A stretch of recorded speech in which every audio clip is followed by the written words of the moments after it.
show up today. And what I'm going to talk to you about today is electrogravitics. If any of you were in the lecture for Richard Hoagland yesterday, he mentioned that another gentleman was going to do it. I'm that gentleman. What I have is a document that we got in the mid-1980s. Richard Hoagland is the person I got it from. I've had it for 3 years. It talks about electrogravitics technology that the United States government has had for 35 years. And a lot of you people out there that are seeing UFOs and that, you actually could be seeing our own technology, our own craft. And we have a lot of people who are saying, oh, we've been doing reverse engineering from alien spacecraft. There is no evidence of that. This technology that I'm going to show you today is all the United States and no one else's. And in fact, no other nation on the earth has this technology. The document that I have was produced in 1956, and this, a lot of people have seen it, and that it was known as Report 13. There was several reports put out by, I think it was Project Blue Book, or in that group at time and that. And this came out talking about the development of the technology, the different corporations, universities that were working at it at this time in 56. Then in 1958, there was a big meeting by the United States Air Force, and after that meeting, all knowledge was removed from the public domain. Nowhere can you find this other than us going through the Freedom of Information Act to get it. The United States government said this doesn't exist. It does. And believe it or not, it was found in the Technical Library of Wright-Patterson Air Force Base. That tells you a lot. A little bit of history of myself. I worked under Deke Slayton in 1971 with NASA. I was in astronaut training, and it only lasted for about 6 months. I have nerve deafness from the Air Force on my left side, and mainly on my left side, and a little bit on my right side. So don't come up on my left side, I won't hear you. So a lot of the things that we were told, we were shown, this is what you're going to see. This is what you're going to do when you see it. And that's about as much as I can talk about it. But I saw a lot of the material that people have been seeing in the wedge-shaped craft that were still on the drawing boards, the wings. And it's all using partially into this technology. But this craft, they were supposedly built the first manned craft in 1960. So we also had the first one we did. I don't know how many saw Richard showing the STS-48 video yesterday. Here, good. Those who didn't see it, it was in 1991. It was a video at the time the shuttle was in orbit over the Earth, and they were looking at thunder lightning storms on the Earth at the time. And lo and behold, there's all these little dots suddenly appearing and moving around on the down the lower orbit. And here this one comes up, moves along, there's a double flash, and it turns right angle turn and accelerates out. Well, the U.S. government and NASA says, oh, those were ice particles. Okay, no ice particles do that. Richard and his group was able to decipher how far away from the shuttle it was, which was about 1,713 nautical miles, and that little object was cruising along at 54,000 miles per hour. When it pulls the right angle turn, it goes to over 200,000 miles per hour in 2 seconds. That's 14,000 Gs. And this is what we have developed. It's 35 years of black budgeted money. The best that I can say is, I know a lot of you have seen this. That's an artist drawing of a person who actually saw the craft on the ground. That's what it looks like. And in a few minutes here, I am going to show video that was smuggled out of the Nellis test range. It's not that good a quality. I'm hoping within about a week to get a much better quality copy of it. But it was shown on sightings about 2 months ago. And the people on sightings don't know what they're looking at. The poor people that were at the Nellis Air Base, they have like sights of cameras and radar all around the facility.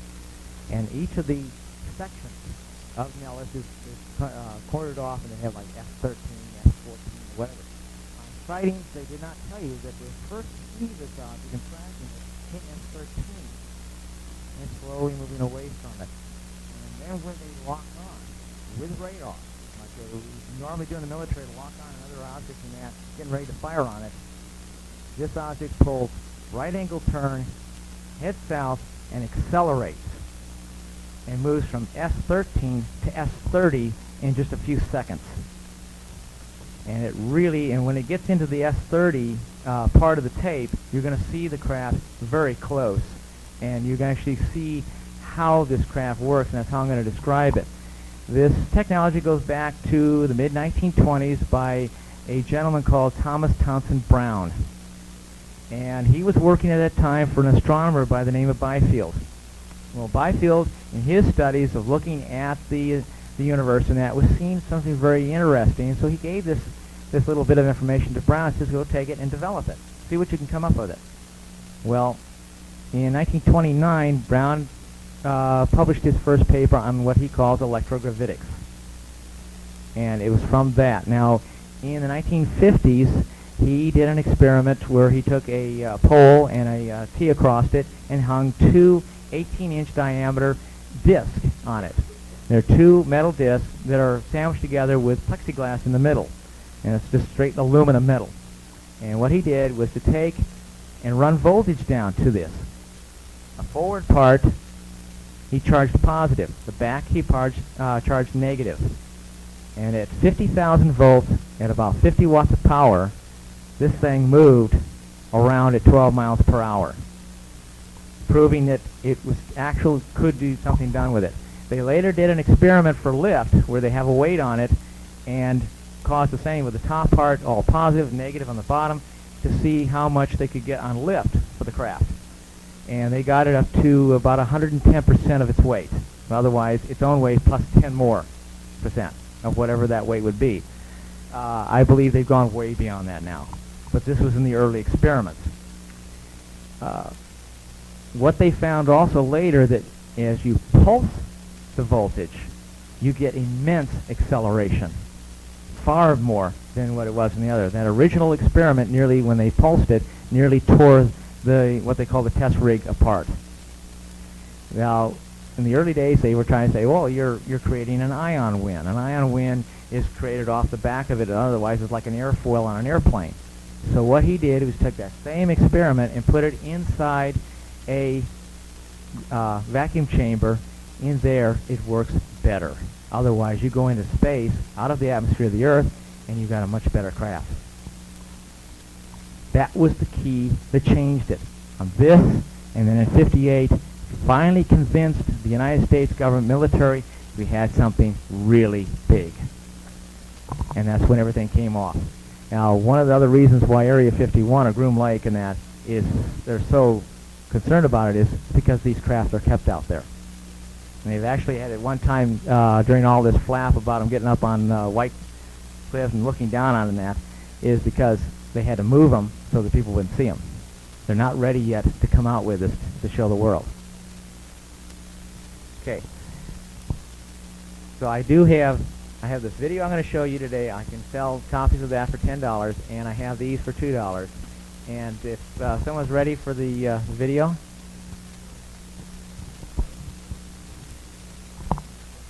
All right.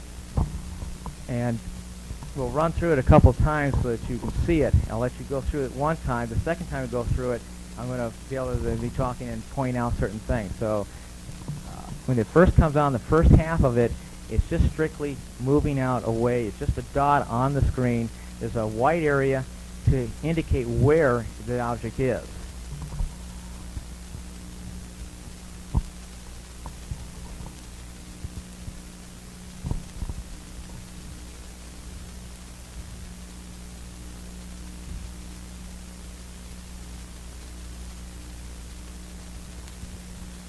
As I said in that sightings, people do not know what this is. The 4 crews that were there don't know what it is. And they think it's something else that came in. But you will actually hear the ground crews communicating. trying to figure out what it is. This will clear up. I'm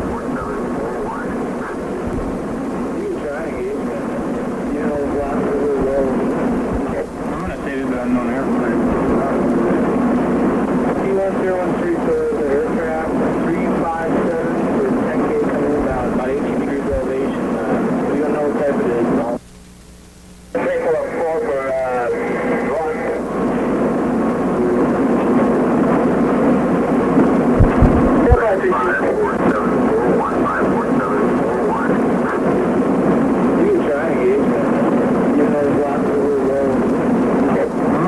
Unknown airplane. T1013 for the aircraft, 357 for 10K coming inbound, about 18 degrees elevation. We don't know what type it is. Also, we make that. Standby 13. Target 54. Whatever it is. Check on 54612. 10,000 MSL. 6453, 6453. Copy on 810, 8 degrees, 4K. 54904, disregard 54951, 54951. Target 54433, 54433, 7,000 MSL.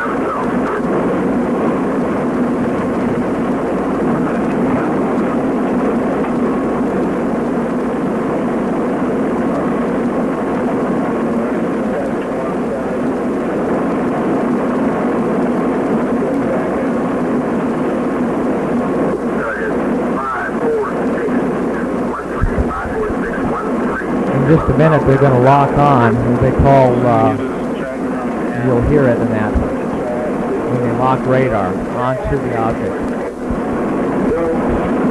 Not picking up that track.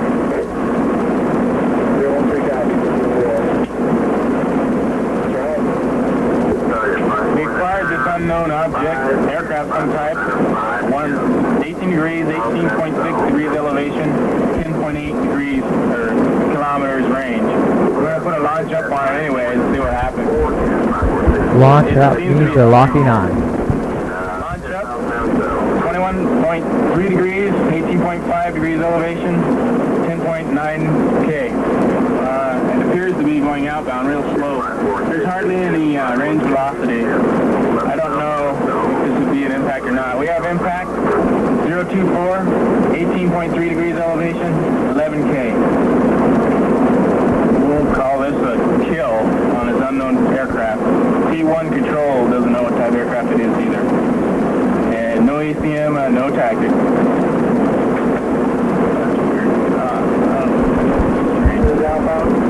It just now took off to the south. The reason why it'll shoot back here and then go back is they're moving the camera and trying to keep up with it.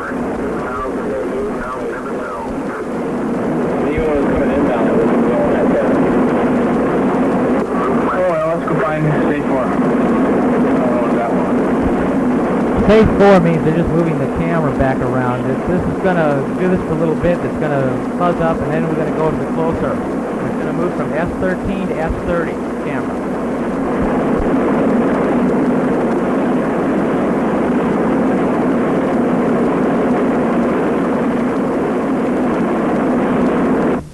Okay, just bear with us. This is going to clear up. Okay. Here we have it.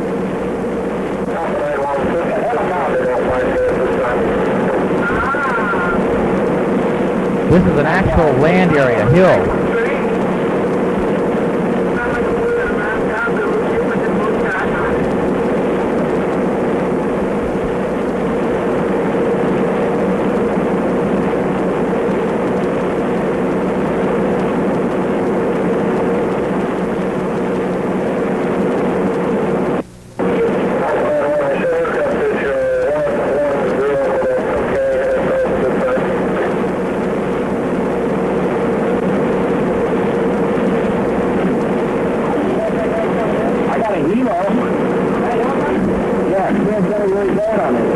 at this time, it looks like a helicopter. That's why he's saying helo.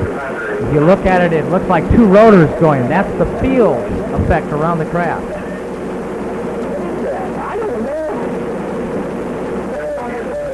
You're now going to start seeing the glow, the actual field of how this craft works. Right up high now, going like straight up.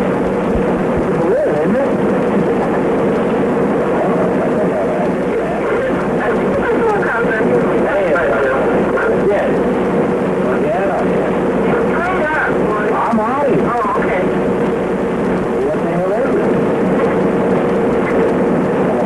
It's approximately 35 feet in diameter, the best we can figure. They could have them larger, they could have them smaller, I don't know.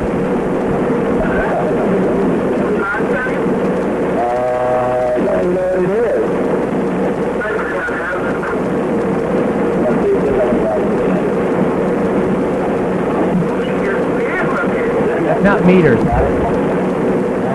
a lot higher than that. It's 1,000. M stands for 1,000. Okay, you're now hearing him say non-flare. Listen. They're being told to shut down the radar and the camera.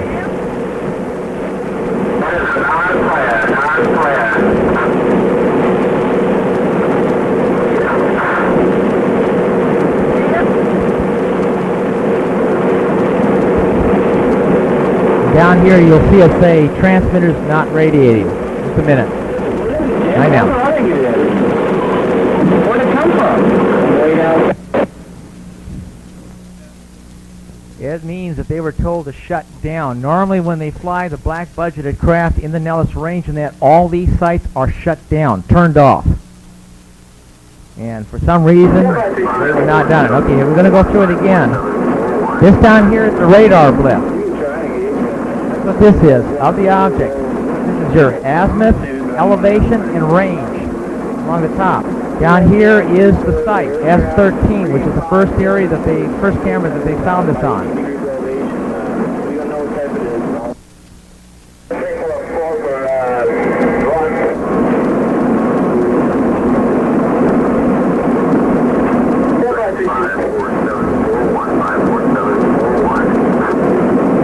And it's just slowly going out away from the camera until they lock on. When they say launch up, they are actually locking radar onto this object. And it's one part they're getting no response on radar back from it. Normal aircraft will tell you what type of aircraft it is, and the flight number, whatever, and that is on the will show up on radar.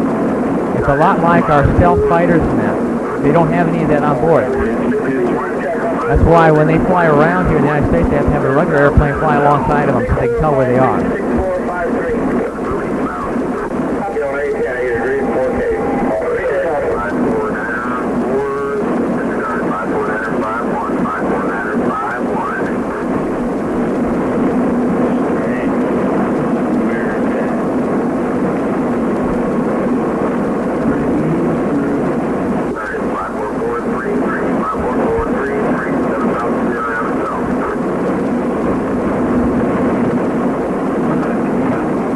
And how this works is a lot like it. I don't know how many of you have heard of what we call a gravity wave. A couple of years ago, they were having the Galileo probe and several others in that. They were going to look for natural gravity waves that are caused from stars. They come off of it and they fly through the galaxy. They were seeing that they could detect it by how the signal would be affected coming from that particular probe going out. And then from each one at different locations, you could tell how fast it was moving from one as it passed that one to the next one and so on. And the experiment they were doing. Well, this craft, what it does is create an artificial gravity wave. And it's like a surfboard on a wave, and it takes that wave with it in each direction, wherever it's going, and it moves towards the positive charge. 21.3 degrees, 18.5 degrees elevation, 10.9 K. It appears to be going outbound real slow. There's hardly any range velocity. I don't know if this would be an impact or not. We have impact 024, 18.3 degrees elevation, 11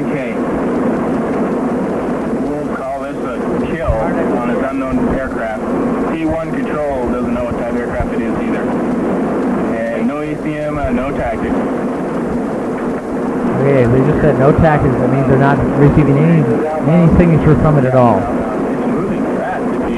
It's now taken off. Like I said, they're moving the camera. When it appears to come back here, because they move the camera to try to keep up with it. It's all human remote control. And if you've ever tried to stay on something that's moving like crazy across the sky with a camera, it's hard.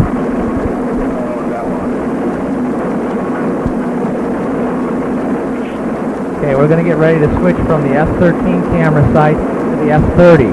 And that is quite a large area. You have to understand the Nellis test range is about 3 million acres in size. It's daylight, I don't know exactly what time, but at one point in the next part, they actually go losing in front of the sun.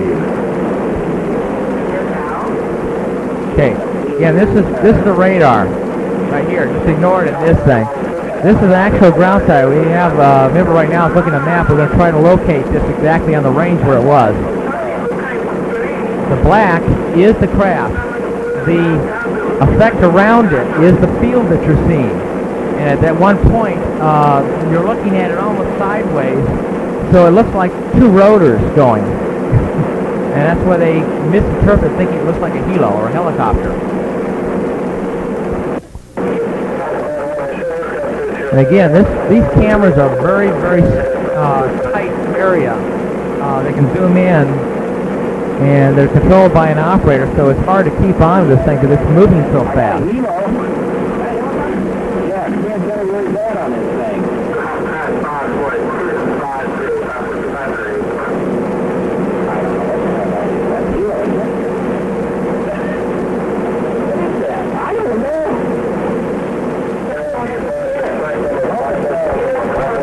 At a point near the end, you'll start to see 4 separate white areas now. What it's telling me is that there are 4 panels on the bottom and 4 on top. And that's how you control it. If you change the direction, it's simply changing the polarity from positive to negative, or rotating it around like a little joystick.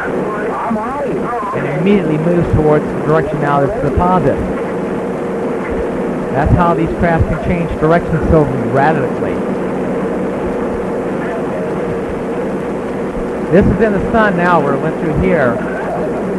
And this is pretty close. You actually see the black area is the craft, and you start seeing a little more of the field around it. If any of you have ever looked at your car running at night and you look at the coil in the car in that, and most people know what I'm talking about, the coil will actually glow at times because what it is a very high voltage, say 30 or 40,000 volts DC. And that's what's doing this because the craft, the surface of it, is being charged with direct current, possibly on the order of millions of volts. Okay, they're just being told to shut down.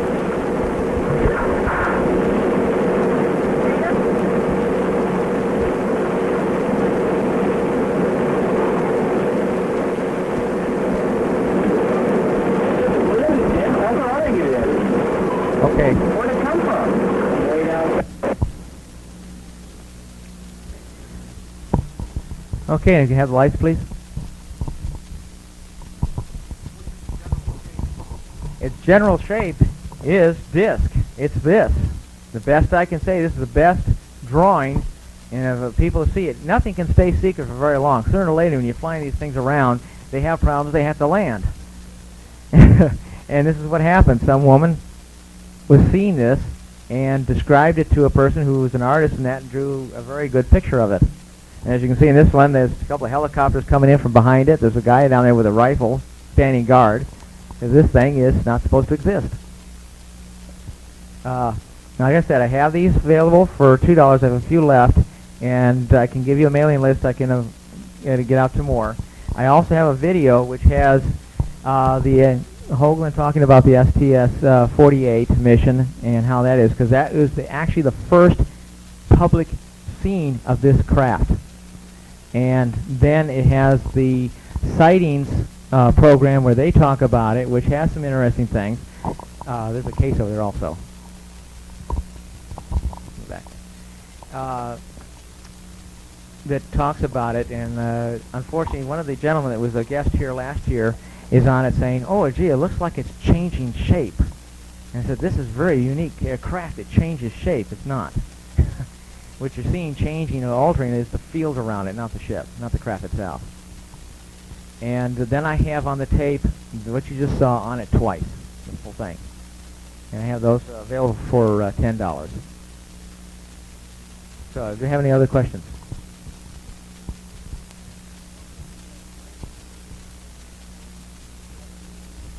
Sightings only shows you a little tiny bit. That's all. You're not seeing the whole tape. You just saw the whole tape. Because I got this tape from the same source that they got it from. Yeah. No. Kill means they've actually locked onto it. That's what it means. Yeah, it's the terminology that they use. Yes, sir.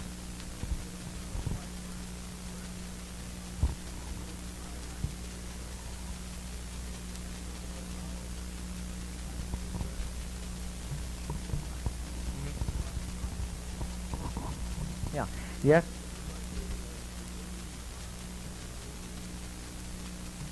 Okay. You have to understand, sometimes there are extraterrestrial craft out there, and you could have seen that. And you may not have seen this one. These, I actually saw one about 3 years ago fly over the Bay Area. Because if you look on a map where Area 51 is, Groom Lake, and you draw a straight line out to the South Pacific to go out in that range, it goes right over the Bay Area. But you have to look at the right place in the sky at the right second, or you won't see it. Because they move fast. Like to say, they cruise at 54,000 miles per hour. And that's cruising speed. Yes. There's 3. Okay. A lot of people think, oh, you're going to get all that G-force in that. If you remember back in the days of the early rockets and that, when we're getting ready to send our astronaut stuff, and they think, oh, God, we're going to have all this G-force, and they build in the Mercury's capsules these special seats to absorb it and all that. It doesn't happen that way, people. Once you only have about a few seconds of force pushed against you at the initial launch of that rocket. Once it gets moving, the inertia is the same. You're part of that vehicle. You don't feel anything. There is no sensation at all. And these people, which is even better because, okay, everybody right now, we're on the planet Earth. We're in a gravity field. The Earth is rotating on its axis at 1,000 miles per hour, plus it's moving in orbit around the Sun at 1,000 miles per hour. Do you feel that? Do you feel it? No, because we're in a gravity field. Same for the occupants on board that craft. They don't feel anything.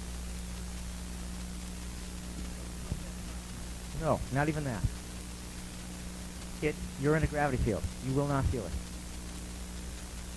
it. You have to understand the physics that we're taught in high school and college right now is but a subset of the true physics. It's not the whole truth.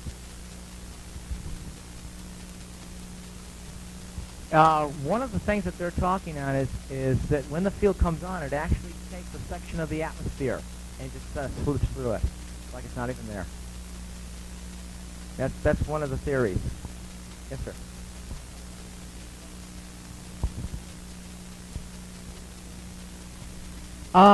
It's probably basically similar to it, but they're far more advanced. If we're to believe the individuals that have supposedly been on and seen it in that, they have what they call boxes, 3 of them around the side of it, and they call them gravity generators.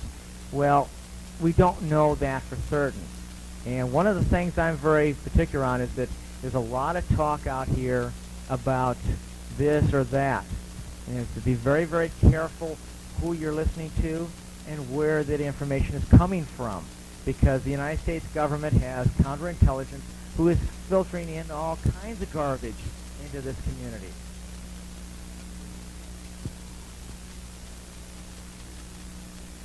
Oh, yes. Oh, yeah, they've been flying for a long time in that. They're just not ready to come out. One of the things that's very interesting to see the STS tape yesterday, to see the full tape, not just the little bits, as we've seen, is that when it pulls back in the camera, you actually see the wedge-shaped craft which the particle, or what they call brilliant pebbles weapons, is fired from.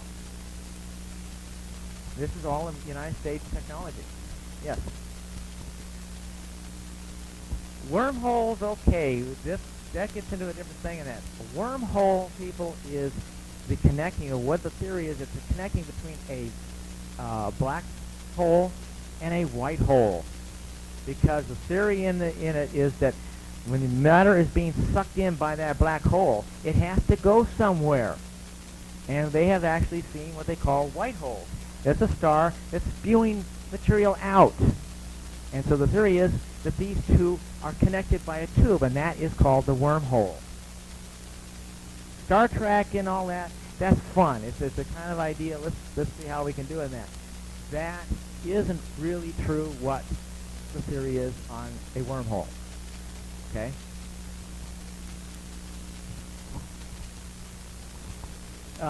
These don't go interstellar. They don't have that ability that I can believe. There's theories about how the extraterrestrial craft are that they focus with these generators on a point in space and pull that point to the craft. And when it's all around the craft, they turn these generators off, the point snaps back and takes the craft with it.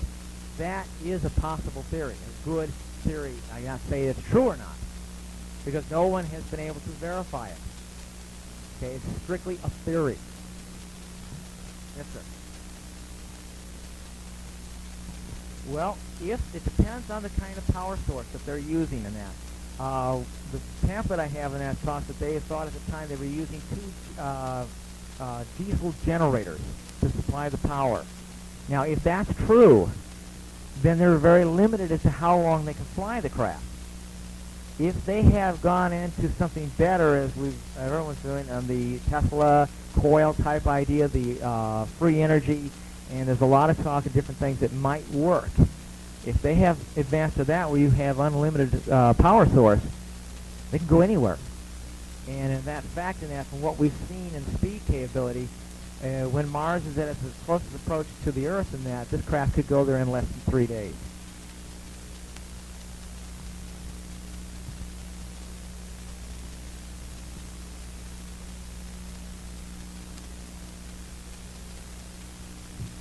Don't always believe a little bit of everything in that. I don't know. It's still a big question mark. A lot of these people, I am very skeptical with.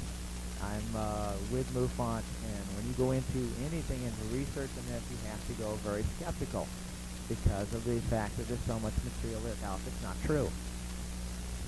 How many of you ever heard about the white aliens? You know, the grays and the whites?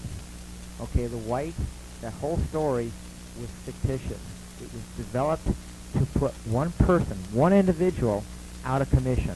He was in Arizona, living in his house, and that down, they could see this installation, he could see the craft going in, he was recording radio transmissions and that. They literally created this, as saying these white aliens, they were eating human parts and all the things. They put that poor man in a mental institution. It was done by the United States Air Force counterintelligence team. So, be careful. Don't believe everything you hear. I've been studying this for 3 years and tracing it down. Mr. Hoagland just got a hold of a new document on electrogravitics, and I'm waiting to get a copy of it myself so that I can read it and I get some more information. Yes, way in the back.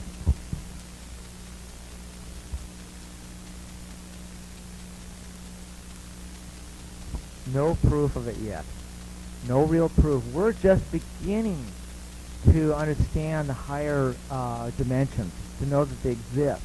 We've been able to prove that they're there because of the math and what we've seen in Saturn and so forth.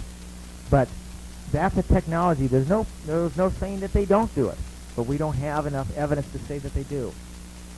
Okay, so it's still a big question mark. Saturn, what they found, and they were predicting in the mathematics, if you were to see a higher dimension, Richard is a little bit on this net, we should see certain things turning around the pole of a liquid-type planet as it's rotating. It would be a hexadecimal form would appear in the upper part, rotating in the opposite direction that the planet is rotating in at the same speed. Well, long below, when the Voyager went over and took pictures of the North Pole of Saturn, there it was. And one of the beliefs that we're starting to see in that is the rings around Saturn are actually ripples in space-time coming out from this higher dimension. And this is a good possibility. You take the sun. For years, they've been trying to think, the theory was it's a thermonuclear reaction going on. They haven't been able to find the particles. We should be seeing the nuclear particles. What they feel it is now is it's actually tapping higher dimensions. The energy is coming down. It's like water flows downhill. The higher dimensions, the energy is flow down.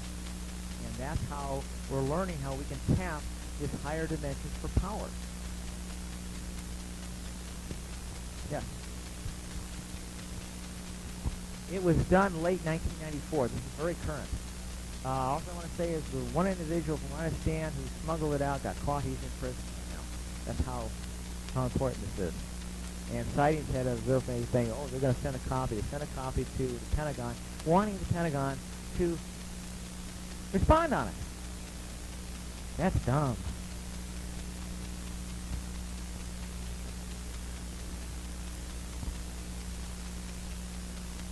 Anything's possible. Yeah. Impact, it means that they've actually locked on. They've got a lock on it. That means, too, that there's really something there. See, if they can lock on radar, and they lock it on, it's just like when we have a military craft and you're going out and flying, you get ready to shoot down another one, you lock on it with your radar so that they guide the missile or whatever they're going to fire at it on. And that other craft then can immediately knows it's being locked on. That's why you saw it pull a right angle turn like crazy and got out of there. And what was very interesting is it followed a path the same distance from the camera, all the way around, like it's looking over there at the observer.